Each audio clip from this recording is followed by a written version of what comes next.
ভয়ানক এক অভিজ্ঞতার সাক্ষী হয়েছিলেন এক মুসলিম পিএইচডি শিক্ষার্থী। রাতের বেলায় বন্ধু বান্ধবদের সঙ্গে ইফতারের জন্য যাচ্ছিলেন তিনি।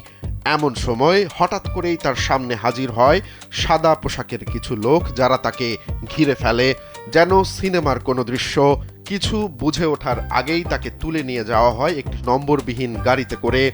ঘটনাটি ঘটেছিল ২০২১ সালের মার্চ মাসে ম্যাসাচুসেটসের সামারভিল শহরে। ঘটনার শিকার হন রুমেসা অজতুর্ক, যিনি টাফটস ইউনিভার্সিটিতে সোশ্যাল মিডিয়া এবং শিশুদের সম্পর্ক নিয়ে গবেষণা করছিলেন। চলছে দেশের সর্ববৃহৎ প্রযুক্তি মেলা সিটিআইটি মেগা ফেয়ার ২০২৫। চলে আসুন ৮ থেকে ১৩ ডিসেম্বর আইডিবি ভবন, ঢাকা। ৬ সপ্তাহ ধরে লুজিয়ানার একটি অভিবাসন কেন্দ্রে বন্দি রাখার পর তার মুক্তি মিললেও একাডেমিক জীবনে নেমে আসে ঘোর অন্ধকার। ভিসা বাতিল হওয়ার ফলে সরকারি ডাটাবেসে তার শিক্ষার্থীর স্ট্যাটাস বাতিল করে দেয়া হয়েছিল, যার ফলে তিনি গবেষণা বা শিক্ষকতার কাজে অংশ নিতে পারছিলেন না। কিন্তু কেন এই গ্রেফতার? রুমেসা অজতুর্কের অপরাধ ছিল তিনি তার বিশ্ববিদ্যালয়ের সংবাদপত্রে একটি মতামতধর্মী নিবন্ধের সহলেখক ছিলেন। এই নিবন্ধে তিনি ফিলিস্তিনিদের পক্ষে এবং ইসরায়েল গাজা যুদ্ধ নিয়ে বিশ্ববিদ্যালয়ের প্রতিক্রিয়ার সমালোচনা করেছিলেন।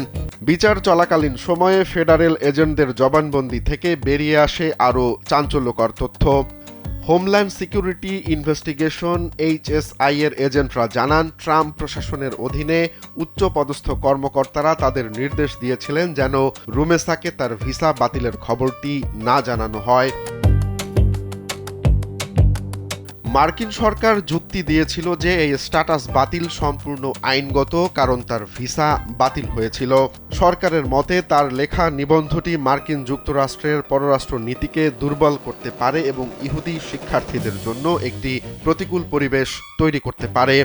কিন্তু আদালত এই যুক্তি মানেনি। সম্প্রতি এই মামলার রায় ঘোষণা করেন ফেডারেল বিচারক ড্যানিস জে ক্যাম্পার। আদালতের রায়ে বলা হয়, রুমেসার সেভিস রেকর্ড বাতিল করাটা ছিল স্বেচ্ছাচারী, খেয়ালি এবং আইনের পরিপন্থী, যা প্রথম সংশোধনীর লঙ্ঘন। অর্থাৎ এটি তার বাক স্বাধীনতার অধিকারকে সম্পূর্ণভাবে ক্ষুণ্ণ করেছে।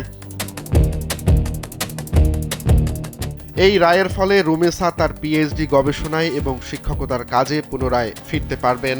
তার আইনজীবী ACLU থেকে আদ্রিয়ানা লাফেইলি আদালতকে বলেছিলেন যে এই সেভিস রেকর্ড বাতিল আইনি গ্যাজলাইটিং এর মতো, যা প্রতিদিন রুমেসার জীবনকে প্রভাবিত করছে।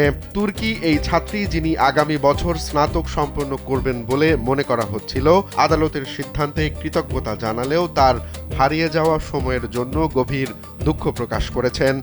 তিনি বলেন, আমি আশা করি একদিন আমরা এমন একটি পৃথিবী তৈরি করতে পারব যেখানে প্রত্যেকে শিক্ষা ব্যবহার করবে শিখতে, সংযোগ স্থাপন করতে এবং সামাজিকভাবে অংশগ্রহণ করতে, ভিন্ন মত পোষণকারীদের অপরাধী বা শাস্তি না দিয়ে। যদিও তিনি কাজে ফিরতে পারবেন, তবে তার বেআইনি গ্রেফতার এবং আটকাদেশের বিরুদ্ধে আইনি লড়াই এখনো চলমান আছে। রোমান্স তালুকদার, কালবেলা।